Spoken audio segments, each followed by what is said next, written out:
Hi, I'm Michael. I've been actually waiting for this moment for quite a while. We're here at the public Rivian Adventure Network, which is open to everybody, not just the Rivian Network. And this is a recent addition. On PlugShare, you can see that some cars are charged here. But I wanted to bring the Silverado and to see if the Rivian charging network can actually pull 300 kW. There's nobody here, so it's just us.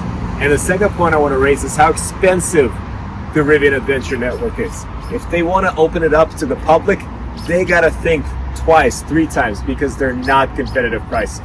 So before we plug in, let me just show you. We charged at Electrify America at Concord Mills, and it was 42 cents.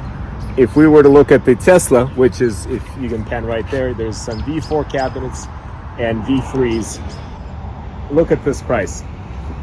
It is 35 cents. Now, walk over here. By the way, these cabinets are very cool. They're very nice. You press on the price info and 65 cents.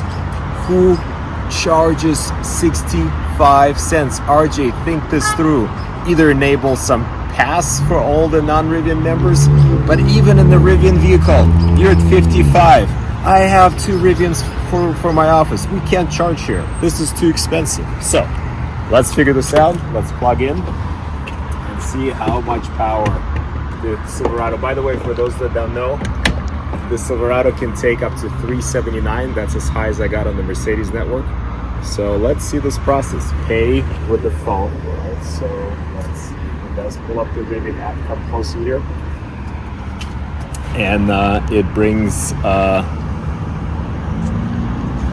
well, we do have Rivian app, so thank you very much. And that did not work, so let's do that again. And Rivian app. It opens up the App Store. Hey Rivian, that's very cool. It's not working, so we got to go manually into the charger here, and then you have to go plug and charge. Got it. Rivian Adventure Network. And then you say, oh, charger. So this is 2B. And that just tells you how cumbersome it is to charge for a non.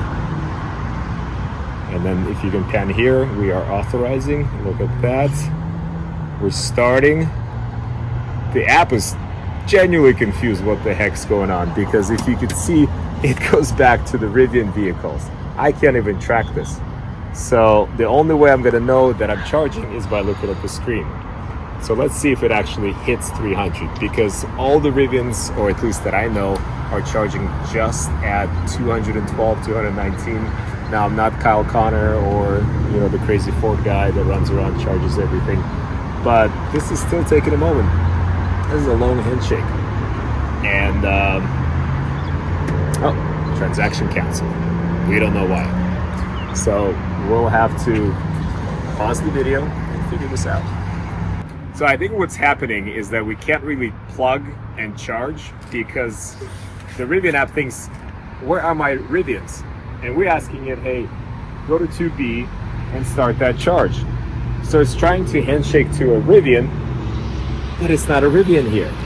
So let's give it a moment, but I think it's gonna fail again.